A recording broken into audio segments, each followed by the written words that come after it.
සුබ දවසක් සියලු දෙනාටම. නැවතත් ශ්‍රී මොටිවේෂන්ස් නේ පැමිණ මංජු ශ්‍රී රාජපක්ෂ. තවත් ලස්සන අලුත් දවසක වැදගත් දෙයක් ගැන කතා කරන්නයි යන්නේ.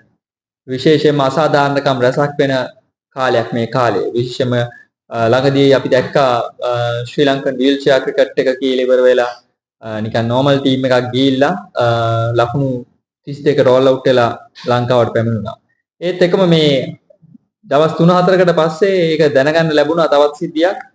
සිරිමාව් බණ්ඩාරනායක පාසල තුල විශේෂයෙන්ම දක්ෂ ක්‍රීඩිකාවක් අනිත්මා සිනාලි ඇයටත් ලොකු අසාධාරණයක් වෙනවා. ඉතින් ඒ අවෝඩ් සෙරමනි එකේදී කලර්ස් නයිට් එක තුල විශේෂයෙන්ම ඇය අවෝඩ්ස් ගන්න එන මොහොතේ ඇය එතන මයික්‍රොෆෝන් එකට ඇවිත් ඇය ප්‍රකාශ කරනවා ඇයගේ වේදනාව. විශේෂයෙන්ම ඒ හා සමාන වේදනාවක් ජාතික පුහුණුකරු හැටියට එදා ආසියානු කුසලානය අනුශූරතාවයේ ලංකාවට ගෙනත් දෙද්දී මේ වගේ අසාධාරණකම් සිද්ධ වෙද්දී මටත් දුකක් දැනුණා වශයෙන්ම මං හිතන්නේ ඒ දියණිය තාමත් පුංචි දරුවෙක් අවුරුදු 19ක් 20ක් වගේ කාල වයසක් ඇති. ඉතින් තව ඉස්සරහට ගොඩාක් දුර යන්න පුළුවන් දියණියක්. ඉතින් ඒ පාසල තුලින්ම ඇය කියනවා අද මට මේ ඉස්සරහට ඇවිල්ලා කතා කරන්න පුළුවන් ශක්තිය ලබා දුන්නේ මගේ පාසලයි සිරිමාව බණ්ඩාරනායක විදුහල කියලා. ඉතින් එසේ ඇය ප්‍රකාශ කරලා කියන්නේ ඇය ආසියානු ශූරතා රැසකට හිමිකාරිය පොදු රාජ්‍ය මණ්ඩල ක්‍රීඩා උළෙලිත් ජයග්‍රහණ ලැබලා තියෙනවා. ඉතින් ජයග්‍රහණ රැසක් ලැබුවත් අවසානයේදී ඇයට අත් වූ අසාධාරණය තමගේ පාසල තුලින් ඒ කියන්නේ ඒකට හේතුව තමයි ඇය ප්‍රකාශ කරන අන්දමට ඒ රිහර්සල්ස් වලට උදෑසන එන්න කිව්වත් ඇය ඇවිත් තිබුණේ නැහැ. ඇය ආවේ නැත්තේ මොනවත් නිසා නෙමෙයි ඇයට විභාගයක් එක්සෑම් එකක් තිබ්බ නිසා කියලා. ඒ හේතුව නිසා ඒ සම්මානය අයිමි වෙන පැත්තක් ගැන තමයි ඇය ප්‍රකාශ කරන්නේ. විශේෂයෙන්ම ඒ කෙසේ වෙතත් ඇය ඉදිරියට ඇවිල්ලා කතා කරලා කියනවා ඇයට වෙච්ච අසාධාරණය ගැන. විශේෂයෙන්ම මෙතනදී අපිට වැදගත් වෙන්නේ තමුන්ට වුණා වූ අසාධාරණ වෙනුවෙන් හඬක් නගන්න තරම් ඇයට කොන්ද පණ තිබුණා. විශේෂයෙන්ම අද ගොඩාක් තැන්වල අපි දකිනවා අසාධාරණකම් සිද්ධ වෙනවා. මේ සිදුවීම එක්ක ගොඩක් අය කරබාගෙන අපි වචනෙන් කියනවා කරබාගෙන කට වහගෙන ඔළුව පහත දාගෙන යනවා කියලා. ඔව් බුදුන් වහන්සේත් පිටක කියනවා අර කතාවට කියනවානේ පෙනේ පොඩ්ඩක් පුප්පන්න ඕන කියලා. ඒ කියන්නේ අවස්ථානුකූලව කට වහගෙන හිටියොත් දරමිටියට දරසෑයට යට ගහන්න නැහැ වුණත් ගන්න පුළුවන් කියන කතාවක් තමයි තියෙන්නේ. ඉතින් අර පෙනේ පොඩ්ඩක් පුප්පනවා කියන එකකින් ප්‍රකාශ කරන්නේ ඒ මොහොතේදී තමුන්ගේ ආරක්ෂාව. ඉතින් ඇත්තටම මේ ක්‍රීඩිකාව දක්ෂ ක්‍රීඩිකාවක්. ඉතින් මේ වැනි ක්‍රීඩිකාවෝ කීයක් ලංකාවේ නම් මේ වගේ තත්ත්වයකටපත් වෙලා ඇතිද? සමහරක් වෙලාවට පාසල් මට්ටමේ. දැන් මේ පාසලක සිදුවීමක්. මෙවැනි පාසල් කොච්චරක මෙවැනි සිදුවීම් වෙලා ඇතිද? සමහරක් වෙලාවට ඉහළ නිලධාරීන්ගේ සමහරක් වෙලාවට ඒ දරුවන්ට කියන කරන කැපිලිකේට්ලි පාසල් මට්ටමින් කොච්චර කැපිලිකේට්ලි තියෙන්න පුළුවන්. පොඩ්ඩක් කල්පනා කරලා බලන්නකෝ. සමහරකට ටීම් එකක වුණත් බලන්න. සමහරකට හොඳ දක්ෂයාට ප්ලේස් එකක් නෑද? සමහරට මේ නිකන් අහම්බෙන් ගිහිල්ලා නිකන් කණ්ඩායමට සෙල්ලම් කරනවා. සමහරක් වෙලාවට තාත්තලා අම්මලාට සල්ලි තියනවා වෙන්න පුළුවන්.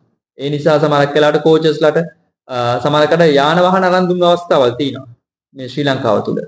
ඒ හින්දා තමුන්ගේ ළමයා ටීම් එකේ සෙල්ලම් කරනවා. මම සමහරක අවස්ථා දැකලා තිනවා. තමුන්ගේ දරුවගේ උපන්දිනේ පළවෙනි කේක් එක කපලා කේක් කෑල්ල කපන්නේ තමුන්ගේ පුහුණු කවුරුට. එහෙම නැත්නම් පුහුණු කාර්යයට. ඉතින් අම්මා තාත්තට පළවෙනි කේක් කෑල්ල කවන්න ඕන දරුවා කවන්නේ තමුන්ගේ කෝච්ට. ඉතින් මෙවැනි දේවල් තුලින් සමහරක් වෙලාවට අම්මා තාත්තටත් වඩා ඉහළ මට්ටමට පුහුණු කාර්ය පුහුණු කරු ගිහිල්ලා තියෙන අවස්ථා තියෙනවා. ඒතකොට පාසල් මට්ටමින් සමහරකට අල්ලස් ගන්න අවස්ථා අනන්තවත් ඇති. ඉතින් මෙවැනි දේවල් ලංකාව තුල සිද්ධ වෙන්න දෙන්න හොඳ නැහැ. දක්ෂයාට සුදුසුසාට සුදුසු තැන දෙන්න ඕන. අර මම ගිය වීඩියෝ එකේ දැම්මා වගේ ඇත්තටම හරි දුකින් කතා කරන්නේ. මේ අසාධාරණකම් වලට ඉඩ දෙන්න හොඳ නැහැ. ශ්‍රී ලංකාව කියන්නේ අපේ අභිමානය. ශ්‍රී ලංකාව කියන්නේ අපේ අම්මා. අපි හිතන විදිහ ඒකයි. අවංකවම හදවතින්ම. ඉතින් අපි මම ඇත්තටම නැෂනල් කෝච් විදිහට ශ්‍රී ලංකා වීල්චෙයාර් ක්‍රිකට් එකේ මටත් ඒ හැඟීම තියෙනවා. අපි එදා කොච්චර දුක් මහන්සි වෙලාද අපේ රටට ඒ අනුශූරතාවේ කුසලානේ ගෙනත් දුන්නේ. කොච්චර දුකක් වින්දාද? එතකොට මේ හැම දුකක්ම විඳදරාගෙන අපි ගෙනල්ලා ඉන්දියාව වැනි ඉන්දියාව, පාකිස්තානය, බංග්ලාදේශය, නේපාලය මේවෙන් රටවල් සියල්ලම පරාජය කළා අපි කොහමද මේ තැනට එන්න? අපි ෆස්ට් ටයිම් ඒතර ටුවර් එකක් ගියේ. ඒතර ඒ මට්ටමේ ඉඳලා අපි ඒකට ෆේස් කරනවා නම් අද වෙද්දී ඒකේ අනිත් පැත්ත වෙලා තියෙනවා. නිකන් ලංකාවේ කණ්ඩායමක් අරන් ගිහලා ලකුණු 31කට ඕල් අවුට් වෙනවා. අනිත් ටීම් එක ගහනවා 319ක්. ඉතින් බලන්නකෝ කොච්චර ඩිෆරන්ස් එකක්ද? ඒ වගේ තමයි මේ දියණිය. තමුන් දක්ෂතා හැකියාවන් පෙන්නලා තියෙනවා. ඒ හැකියාවන් වලට තමුන්ට සුදුසු තැන ලැබෙන්නේ නැතුව වෙලා තියෙන්නේ. ලැබිලා නැහැ. ඒතර බලන්න කොච්චර දුකක්ද කියලා. ඒ දුවට ඉතින් විශේෂයෙන්ම මේ මොහොතේ මම ඉල්ලා සිටිනවා පාසල් මට්ටමේ ඉන්න විදුහල්පතිවරු යුතු මෑණිවරු මේ සෑම කෙනෙක්ගෙන් මම ඉල්ලා සිටිනවා විශේෂයෙන්ම ගුරුවරුන්ගෙන් ඒ වගේම පුහුණුකරුවන්ගෙන් පුහුණුකාරියන්ගෙන් මේ සෑම කෙනෙක්ගෙන් මම ඉල්ලා සිටිනවා අපි අවංකවම අපේ බාල පරපුර මේ ඉස්සරහට එන්න පුළුවන් වටිනා කියනව සම්පතක් මේ දිනේ. අනාගතේ හොඳ ඔලිම්පික් මට්ටමකට යන්න පුළුවන් විශේෂයෙන්ම ජයග්‍රහණ රසක් ලංකාවට ලක්මෑණියන්ගේ නාමය සරසන්න පුළුවන් දියණියක්. ඉතින් මේ වගේ දරුවන් අපි ආරක්ෂා කරගන්න.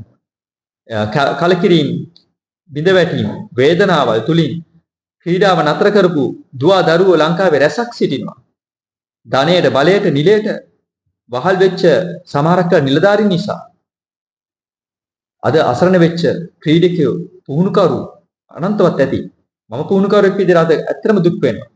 එදා මම දුක් මහන්සි වෙලා මේ ටීම් එක හදලා කරලා ඒෂියා කප් එක රණසප්පයක් ගෙනල්ලා අද තවත් පුහුණුකරුවෙක් ගිහිල්ලා 300 ගාණක් ලකුණු ගහන්න දීලා ලකුණු 31 රෝල් අවුට් වෙද්දී කවුද මේකට වග කියන්නේ?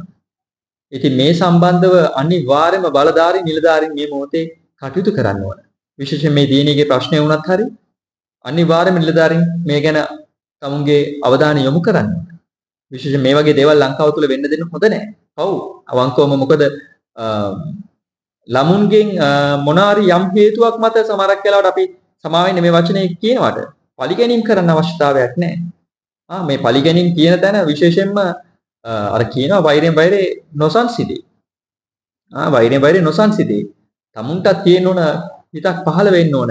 අනේ මේ තවත් දියණියක්. මේ අපේ ලක්මෑණියන්ගේ නාමය සරසන් ඉන්න වටිනා කියනවා දියණියක්. ඉතින් මේ දරුවන් අපි රැක බලා ගන්න ඕන. එහෙමනම් මතක තියාගන්න අනිවාර්යයෙන්ම අපිට තියෙනවා රාජකාරීන් රැසක්. ඒ තමයි අපි හැමෝම ජීවත් වෙන්නේ බොහෝම කෙටි කාලයයි. මේ කෙටි කාලය තුල අපේ ලක්මෑණියන්ගේ නාමය ශ්‍රී ලංකාව කියන නාමය ඉදිරියට ගේන්න අපි උත්සාහ කරන්න. ඒක තමයි ඇත්තම සිදුවිය යුතු දේ. එහෙනම් මම මේ මොහොතේ ඉල්ලා සිටිනවා බලධාරී නිලධාරීන් සියලු දෙනාම අපේ ජාතික ප්‍රශ්නය විශේෂම ආසියානු කුසලානේ අනුශූරීන්ව ඒ හරි දේ සිද්ධ කරලා දෙන්න ඒ කණ්ඩායමට ඒ වගේම විශේෂ මේ දිනීගේ ප්‍රශ්නය. එහෙනම් අසා සිටි ඔබ සියලු දෙනාට